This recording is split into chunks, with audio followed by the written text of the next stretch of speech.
नमस्कार, मैं वरुण कुमार। आप देख रहे हैं अमर उजाला। उत्तर प्रदेश पर यूपी की बात।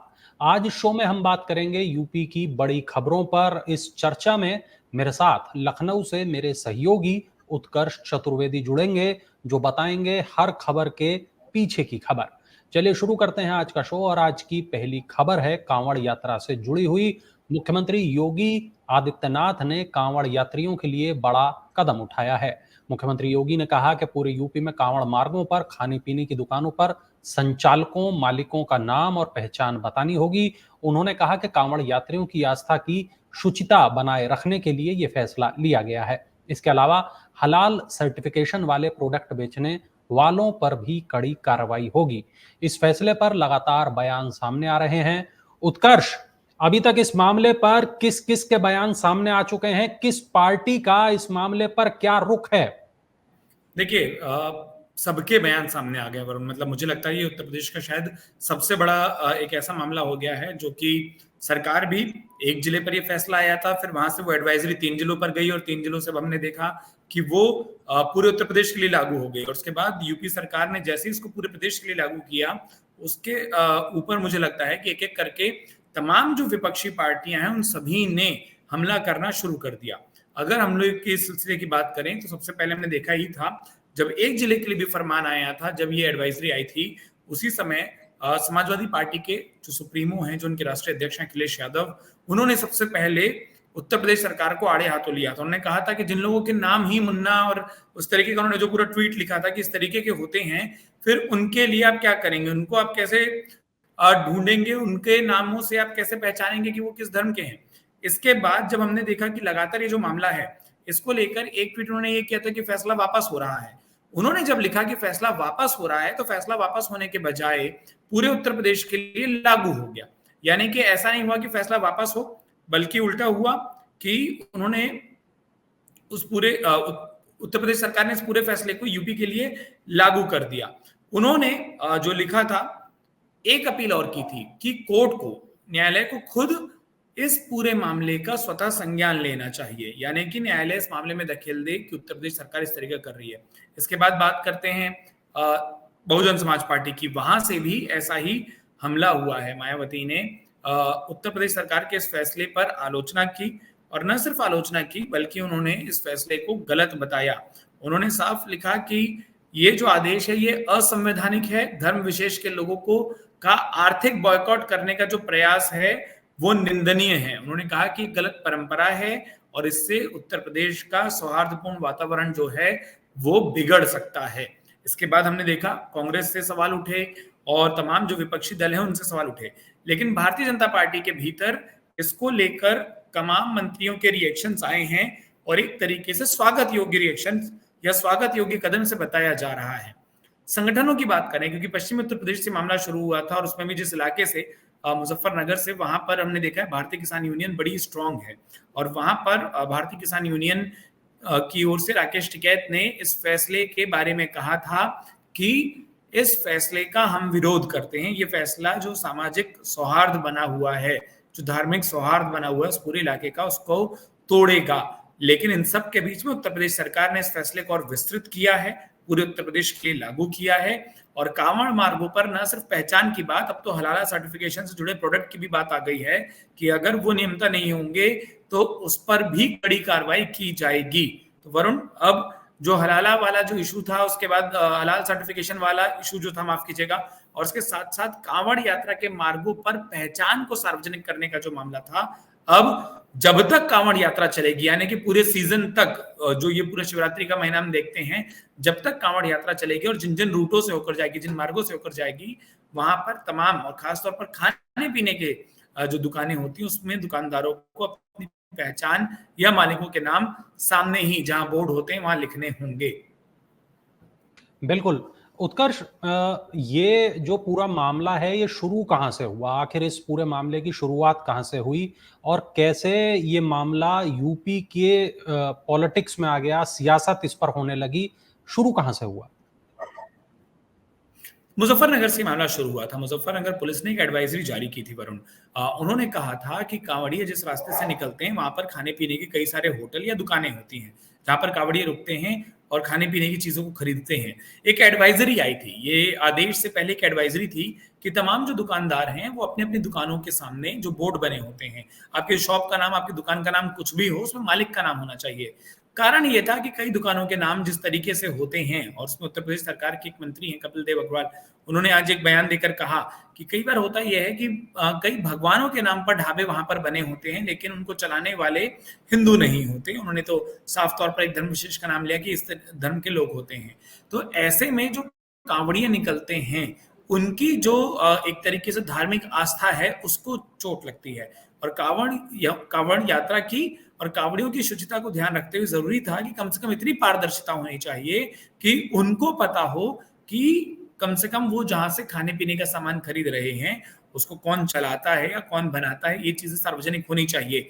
वो एडवाइजरी शुरू में विवाद बनी, उसका खूब विरोध हुआ, और जब विरोध हुआ तो ये एक तरीके से लग रहा था कि शायद वो जो एडवाइजरी उसको स्वैच्छिक कर दिया जाएगा। इस तरह की खबरें अंदर खाने चलना शुरू हुई थी, लेकिन बजाय स्वैच्छिक होने के अगले दिन इसमें और जो मामला है, उत्तर प्रदेश सरकार ने इस एडवाइजरी को सही माना, बेहतर माना। उल्टा उत्तर प्रदेश सरकार को लगा कि कांवड़ियों की शुचिता के ध्यान में रखने के लिए, उस पूरी यात्रा की शुचिता को ध्यान में रखते हुए जरूरी है कि इस तरीके की एडवाइजरी पूरे उत्तर प्रदेश में हो, और उसके बाद उसे पूरे प्रदेश के लिए लागू कर दिया गया। वरुण, यूपी के उप मुख्यमंत्री केशव प्रसाद मौर्य ने सपा अध्यक्ष अखिलेश यादव पर पलटवार करते हुए कहा कि सपा एक डूबता हुआ जहाज है और समाप्त होने वाला दल है जिसका भविष्य और वर्तमान खतरे में है। उन्होंने कहा कि मानसून ऑफर को 2027 में 47 पर समेट देंगे। उत्कर्ष, दोनों नेताओं के बीच ये कैसी बहस चल रही है, ये पूरा मामला क्या है, मैं चाहूंगा कि दर्शकों को बताएं आप। देखिए, ये पूरा मामला शुरू होता है, लगातार अखिलेश यादव एक तरीके से तंज कस रहे हैं उत्तर प्रदेश के मुख्यमंत्री केशव प्रसाद मौर्य पर।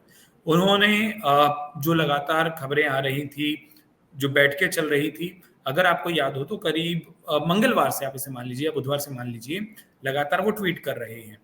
उन्होंने कहा कि शासन प्रशासन आपस में लड़ाई लड़ रहा है। उसके बाद जिस दिन केशव प्रसाद मौर्य लौटे थे लखनऊ, उन्होंने एक ट्वीट किया था, नाम नहीं लिया था लेकिन टाइमिंग बिल्कुल वही थी, लौट के बुद्धू घर को आए। फिर उन्होंने लिखा था कि मानसून ऑफर 100 ले आओ, सरकार बनाओ, और ये अप्रत्यक्ष रूप से देखा जा रहा था कि केशव प्रसाद मौर्य के लिए तंज था। अब जब केशव प्रसाद मौर्य ने इसका जवाब दिया है, तो कुछ घंटे पहले, जब हम ये पूरी बातचीत कर रहे हैं, तो थोड़ी देर पहले ही अखिलेश यादव ने फिर एक ट्वीट कर दिया। उन्होंने ट्वीट पर लिखा कि ना संगठन बड़ा होता है, ना सरकार, सबसे बड़ा होता है जनता का कल्याण, और ये लोग तो संगठन और सरकार बस साधन होते हैं, लोकतंत्र में साध्य जनसेवा होती है। जो साधन की श्रेष्ठता और झगड़े में उलझे हैं, वो सत्ता के पद और भोग के लालच में है, उन्हें जनता की परवाह नहीं है। भाजपाई सब संतानमुखी हैं, सेवान्मुखी नहीं है। और मेरे जो सूत्र हैं इस पूरे मामले पर, वरुण, ये बता रहे हैं कि ये जो सोशल मीडिया की लड़ाई है, क्योंकि केशव मौर्य का पूरा ट्वीट आपने पढ़ा, इसलिए मैंने अखिलेश यादव उसके बाद जो एक ट्वीट और किया है उसको मुझे लगा कि पढ़ देना चाहिए अपने दर्शकों के लिए। जो मेरे सूत्र बता रहे हैं इन दोनों ही कैंपों से जुड़े हुए, वो ये कि ये लड़ाई खत्म होती नहीं दिखाई दे रही है। कल तक ये मानकर चलिए या आज देर रात तक केशव प्रसाद मौर्य के कैंप से वापस इस ट्वीट का एक जवाब आ जाएगा। तो जो ट्विटर वॉर है ना, जो सोशल मीडिया पर वॉर चल रही है, वो लगातार जारी रहेगी, इसी तरीके से बनी रहेगी, और जो ये पूरी लड़ाई है ये ऐसे ही जारी रहेगी। मतलब जैसा मैंने आपसे कहा कि ये पूरी जानकारी हमारे पास है कि कोई भी वार ऐसा नहीं होगा, जो हम कई बार देखते हैं राजनीति में, कुछ सियासी हमलों का जवाब नहीं दिया जाता, लेकिन सोशल मीडिया पर होने वाले इस सोशल हमले का बखूबी जवाब दिया जाएगा। और उसके बाद समाजवादी पार्टी का कैंप भी जो है वो भी बता रहा है कि ऐसा नहीं है कि आपको जवाब दे देंगे और जवाब नहीं मिलेगा। वो एक दूसरे को कोट नहीं कर रहे हैं, बस ये है वो थोड़ी मेहनत हमारी बढ़ जाती है कि हम जाकर जवाब ढूंढे, लेकिन ये जो वार पलटवार है ये जारी रहेगा। और जैसा मैंने आपको बताया कि जो तमाम बैठकें भारतीय जनता पार्टी में शुरू हुई थी, उसके बाद से अखिलेश यादव के इन सोशल मीडिया पोस्ट का दौर शुरू हुआ है, वो बदस्तूर अभी भी जारी है। लेकिन जो मैंने आपको कहा कि इसका जवाब भी लगातार आएगा, ये नहीं होगा कि जवाब ना मिले। बिल्कुल, तो ये जो दौर है वो जारी है। अब हम रुख करते हैं अपनी तीसरी खबर का। बहुत महत्वपूर्ण खबर है। महाराष्ट्र में समाजवादी पार्टी के सभी 37 सांसदों का शुक्रवार को स्वागत समारोह होने जा रहा है। ऐसी खबरें हैं कि महाराष्ट्र में समाजवादी पार्टी कांग्रेस गठबंधन वाले महाविकास अघाड़ी के साथ मिलकर चुनाव लड़ेगी। इसके अलावा समाजवादी पार्टी महाराष्ट्र में होने वाले महानगर पालिका चुनाव के लिए जमीनी तैयारी करने में लग गई है। उत्कर्ष, आज फिर वही सवाल, गठबंधन की फाइनल तस्वीर कब तक सामने आएगी? कुछ इस पर अपडेट। देखिए, आज नहीं आएगी। ये जो समारोह है, ये पूर्व नियोजित और पहले से तय कार्यक्रम है और इस कार्यक्रम में जाने से पहले कुछ देर में कार्यक्रम शुरू हो जाएगा। एक सार्वजनिक अभिनंदन समारोह है जो होगा। समाजवादी पार्टी के तमाम जो सांसद है वो पहुंच गए हैं। 7 बजे मुंबई के सिद्धिविनायक मंदिर में भगवान गणपति की आरती होती है, शाम की आरती होती है और हम सब सिद्धिविनायक मंदिर का नाम जानते होंगे। जो मेरे पास जानकारी आई है, तमाम जो सांसद हैं, मतलब अवधेश पासी से लेकर राजीव राय,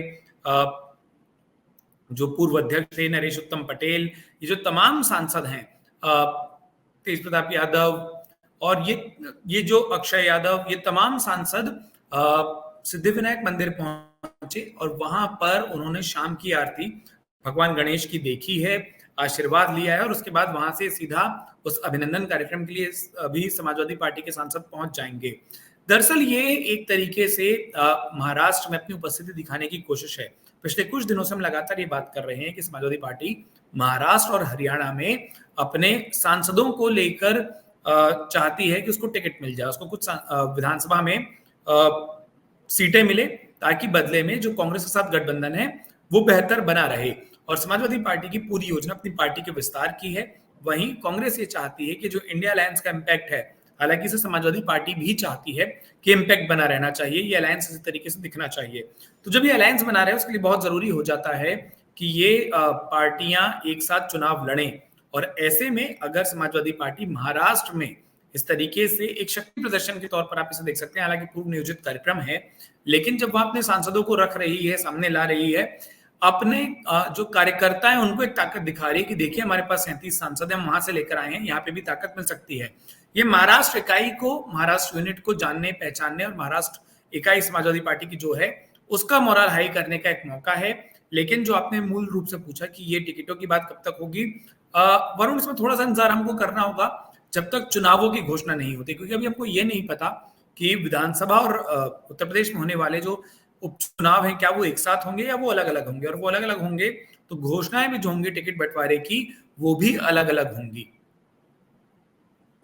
चलिए रुक करते हैं अगली खबर का। कांग्रेस 26 जुलाई को राष्ट्रीय भागीदारी दिवस मनाएगी। इसके तहत जातिगत जनगणना और आरक्षण की सीमा 50% से अधिक करने की मांग करेगी। इसे लेकर प्रदेश भर के सामाजिक न्याय से जुड़े नेताओं को इकट्ठा किया जाएगा। भविष्य की सियासत के लिए कांग्रेस के इस आयोजन को बड़ा प्लान माना जा रहा है। उत्कर्ष, ये कांग्रेस का क्या प्लान है? देखिए, कांग्रेस का जो अलग अलग संगठन होते हैं उसमें पिछड़ा वर्ग और जो अल्पसंख्यक वर्ग संगठन है, उन्होंने इस पूरे कार्यक्रम को डिजाइन किया है। आपको याद होगा पिछले कुछ दिनों में मैंने आपसे एक बात अपने इसी शो में कही थी कि अब कांग्रेस उन मुद्दों पर काम करेगी जो कि जनता से जुड़े हैं और साथ ही साथ अपनी पैठ, वो जो पीडीए का फॉर्मूला है वो कांग्रेस के अंदर भी आपको दिखाई देगा, भले ही वो पीडीए बोलकर ना दिखाई दिया जाए। और ये बात हमने अपने इसी शो में की थी।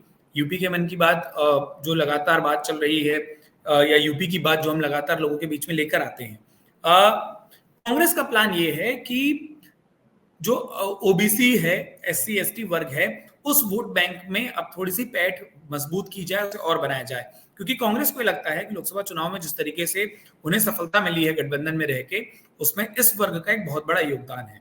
साथ में अल्पसंख्यक मोर्चा वो भी एक्टिव है, तो अल्पसंख्यक समाज के लोगों को भी जोड़ा जाए। और इसीलिए जो पूरा प्रोग्राम बनेगा ये इस तरीके से बनेगा जो इन वर्गों से, इन समूहों से या इन समाज से आने वाले जो महापुरुष हैं उनको याद किया जाएगा। कार्यक्रम उनके नाम पर किए जाएंगे। तमाम इन वर्गों के जो समाज में या उन समाज में या उन वर्गों में जो प्रतिष्ठित लोग हैं उनको कांग्रेस बुलाएगी और कई सारे कार्यक्रम आयोजित करेगी, जिसमें कि चर्चा से लेकर तमाम कार्यक्रम आयोजित होंगे जिनसे कांग्रेस की विचारधारा और इन समाजों की विचारधारा क्या है उसको ये दिखाने की कोशिश की जाए कि वो एक पटरी पर है, वो एक समान है, वो एक जैसी है। और इसे लगातार जो नारा दिया जा रहा है कि सामाजिक न्याय का संकल्प है वो हम दोहरा रहे हैं, सामाजिक न्याय की बात होगी। ये मोटा मोटा जो कार्यक्रम है ना, ये समाजवादी पार्टी के पीडीए नारे या पीडीए कार्यक्रम डिजाइन जैसा ही दिखता है, लेकिन कांग्रेस परोक्ष रूप से पीडीए नहीं कह रही है, लेकिन जो निशाना है, जो टारगेट है, वो उस पीडीए पर ही है, कांग्रेस की भी। डीए पर ही है। चलिए रुक करते हैं अगली खबर का। प्राकृतिक खेती पर हुए एक कार्यक्रम में सीएम योगी ने कहा कि हमें बीज से लेकर बाजार तक कृषि उत्पादों के प्राकृतिक स्वरूप को बनाए रखना होगा। हमारे पास देश की 12% जमीन है, यूपी में देश की 17% आबादी रहती है। उत्कर्ष, ये कौन सा कार्यक्रम था और इसमें सीएम योगी ने क्या कुछ कहा? देखिए, कुछ मीटिंग्स थी और उत्तर प्रदेश के मुख्यमंत्री योगी आदित्यनाथ, दो कार्यक्रम भी थे। एक कार्यक्रम था जो कि कृषि उत्पादन को बढ़ाने के लिए एक कार्यक्रम आयोजित आज लखनऊ में किया गया था। केंद्रीय कृषि मंत्री शिवराज सिंह चौहान भी वहां मौजूद थे और उन्होंने भी इस कार्यक्रम में संबोधन दिया था। शिवराज सिंह चौहान दरअसल प्राकृतिक खेती को बढ़ावा देने की बात कर रहे थे। उसी कार्यक्रम में बोलते हुए मुख्यमंत्री योगी आदित्यनाथ ने ये बात कही कि आज जो कैंसर की बीमारी हो रही है, ये अत्यधिक कृषि कार्यों में अत्यधिक जो हम देख रहे हैं कि फर्टिलाइजर यानी कि रासायनिक खाद जो उपयोग होती है, केमिकल जो उपयोग होते हैं, उनके कारण ये दिक्कत हो रही है। और इसीलिए प्राकृतिक खेती या जैविक खेती वो ज्यादा से ज्यादा होनी चाहिए। एक कार्यक्रम भी इसी थीम पर था, प्राकृतिक और जैविक खेती की थीम पर। उन्होंने कहा कि ये आधा सच है कि हरित क्रांति से हमारे देश में कृषि उत्पादन बढ़ा है, लेकिन उस हरित क्रांति को लाने के लिए जिस तरीके से केमिकल यूज हुआ, फर्टिलाइजर यूज हुआ, अब वो खेती को और साथ ही साथ लोगों के स्वास्थ्य को भी नुकसान पहुंचा रहा है। इसीलिए हमको इस बात का ध्यान रखना होगा कि हरित क्रांति से पहले देश के कई हिस्से जहां पर कृषि उत्पादन काफी ज्यादा था, यानी जहां पर बिना हरित क्रांति के, बिना फर्टिलाइजर केमिकल यूज के भी अच्छी खासी फसल होती थी, वहां क्या मॉडल था। और हमें अब ये कोशिश करनी है कि बीज से लेकर पूरी कृषि व्यवस्था पूरी होने तक, यानी कि उत्पाद तैयार होने तक, फसल तैयार होने तक हम अधिक से अधिक प्राकृतिक स्वरूप को बनाए रख सकें। और प्राकृतिक खेती को डेडिकेटेड एक यूनिवर्सिटी अब उत्तर प्रदेश में बहुत जल्द बनेगी, क्योंकि उन्होंने कहा कि सिर्फ कहने से नहीं होगा, एक मॉडल रखना होगा तो लोग उसके बारे में कैसे जाने, उसकी पढ़ाई कैसी हो। इसको ध्यान में रखते हुए उन्होंने कहा कि हम उत्तर प्रदेश में जल्द ही एक ऐसी यूनिवर्सिटी की शुरुआत करेंगे जो प्राकृतिक खेती के बारे में ही लोगों को बताएगी और वहां से निकले लोग तमाम किसानों को या खेती से जुड़े लोगों को मदद कर पाएंगे। तो हमने पिछले कुछ दिनों पर और भी देखा था, चाहे वो जल संचयन की बात हो या फिर अगर आपको याद हो और आपने मुझसे पूछा भी था कि आर्टिफिशियल सैंड क्या होती है, और वो आर्टिफिशियल सैंड पे भी हमने बात कही थी कि नदियों को न खोदा जाए। तो एक मुहिम जो दूसरी चल रही है, या उत्तर प्रदेश में ईवीज में जो छूट दी गई, इलेक्ट्रॉनिक व्हीकल्स में जो छूट दी गई है, एक प्रयास फॉर्म ये चल रहा है कि उत्तर प्रदेश को आर्थिक तौर पर तो मजबूत बनाया जाए, लेकिन इसको अगले 10, 20, 50 सालों के हिसाब से तैयार किया जाए कि आप जब कई सारी इंडस्ट्री लगाएं तो ये ना हो कि आपको मौसम संबंधी, वातावरण संबंधी दिक्कतों का सामना करना पड़े। और इसीलिए कई अलग अलग क्षेत्रों में जो प्राकृतिक या जैविक स्कोप है काम करने का, जो जहां भी रूम मिल रहा है, वहां उत्तर प्रदेश सरकार चाहती है कि वो किसी आर्टिफिशियल या केमिकल बेस्ड प्रोग्रेस पर, तकनीक पर आगे ना बढ़ के प्राकृतिक तकनीक पर आगे बढ़े। और कृषि से संबंधित कार्यक्रम में उस कृषि पर ही फोकस किया गया है जो आगे आने वाले वक्त में सरकार का टारगेट है ज्यादा से ज्यादा प्राकृतिक तरीकों से। चलिए अगली खबर का रुख करते हैं। बहुत जरूरी खबर, महत्वपूर्ण खबर। सपा प्रमुख अखिलेश यादव ने हाथरस हादसे में मृत 123 लोगों के परिवारों को 1-1 लाख रुपए की आर्थिक सहायता दी है। दुर्घटना हाथरस में आयोजित सत्संग के दौरान मची भगदड़ से हुई थी। उत्कर्ष, सपा सुप्रीमो का ये जो कार्यक्रम है ये कहाँ हुआ और अखिलेश ने इसमें क्या कुछ कहा? जितने पीड़ित थे, क्या उनकी तरफ से भी कोई बात, कुछ बयान सामने आ पाए? सार्वजनिक कार्यक्रम नहीं था वरुण, ये कोई मंच सजाकर या इस तरीके से ये पूरा कार्यक्रम नहीं किया गया। दरअसल एक दूसरी तरीके से ये पूरी की पूरी राशि वितरित हुई है। समाजवादी पार्टी ने अलग अलग डेलीगेशन बना लिए थे और अलग अलग दल बने थे, क्योंकि हमने देखा था जो पीड़ित थे वो किसी एक जिले के नहीं थे। और स्वाभाविक रूप से जिनके घरों के लोग इस दुखद हादसे में जिनकी मृत्यु हुई है, उनको वापस एक जगह बुलाया जाए, जो बहुत वक्त नहीं हुआ उस हादसे को, जो अभी उस कष्ट से शायद पूरी तरीके से उबर नहीं पाए। तो अगर कोई सार्वजनिक कार्यक्रम हो और उन सबको लेकर आए परिवारों को, वो उचित होता भी नहीं। तो समाजवादी पार्टी ने यह तय किया था कि वो पीड़ितों की मदद करेगी। जब ये हादसा हुआ था तभी उन्होंने इस बात का ऐलान किया था। समाजवादी पार्टी अपने कोष से तमाम पीड़ितों की मदद को तैयार थी, लेकिन उस ऐलान के बाद कई तमाम जो समाजवादी पार्टी से जुड़े नेता और जनप्रतिनिधि हैं, जिसमें सांसद, विधायक, एमएलसी भी शामिल हैं, उन सभी लोगों ने अपनी अपनी तनख्वाह या अपनी अपनी ओर से सहयोग राशि देने की बात कही। तो फिर ये हुआ कि कुल तमाम जितने भी प्रभावित लोग हैं, यानी कि 123 मृतक थे, उनके परिवारजनों को यानी कि 1,23,00,000 रुपए जो होते हैं, 1 लाख रुपए सबके हिसाब से, वो दिए जाएंगे। समाजवादी पार्टी ने उस राशि वितरण के लिए जो धनराशि इकट्ठा हुई और वो बांटना था, उसके लिए उन्होंने अलग अलग डेलीगेशन बनाए। ये डेलीगेशन जिलेवार और उसके बाद उससे और आगे जाकर इन तमाम लोगों से मिले, उन पीड़ित परिवारों के घर पर गए। उन घरों पर जाकर समाजवादी पार्टी के इस प्रतिनिधि मंडल ने उन घरों पर जो पीड़ित परिवार के लोग थे उनको ये चेक और सहायता राशि वितरित की। और उसके बाद जो हमारे पास ये आंकड़ा आया है, कुल 1,23,00,000 रुपए की सहायता राशि है जो 123 परिवारों तक पहुंचाई गई है। वरुण, बिल्कुल। चलिए रुक करते हैं एक और खबर का। मुख्यमंत्री योगी आदित्यनाथ ने कहा कि सिनेमा घरों को दोबारा जिंदा करने के लिए, जीवित करने के लिए राज्य सरकार द्वारा प्रोत्साहन योजना लाई जानी चाहिए। निवेश और रोजगार सृजन की दृष्टि से ये उपयोगी होगा। उत्कर्ष, कितने ऐसे जिले हैं जहां मल्टीप्लेक्स नहीं है? और एक सवाल ये कि सरकार सिंगल स्क्रीन को लेकर ये जो प्लान है, ये क्या प्लान बना रही है और इसका क्या फायदा वो देख रही है? देखिए, ये जो प्लान है ये दरअसल इसलिए शुरू हुआ, थोड़ा सा बैकग्राउंड समझ ले, कि जितने भी जी। सिंगल स्क्रीन सिनेमा घर के जो मालिक हैं या उनसे जुड़े जो एसोसिएशन हैं, इनका एक प्रतिनिधि मंडल मुख्यमंत्री योगी आदित्यनाथ से मिलने गया था। उस मुलाकात में उन्होंने अपनी दिक्कतों को बताया। उन्होंने बताया कि किस तरीके से मल्टीप्लेक्स के बढ़ने या ज्यादा आने से उनको दिक्कतें होती हैं।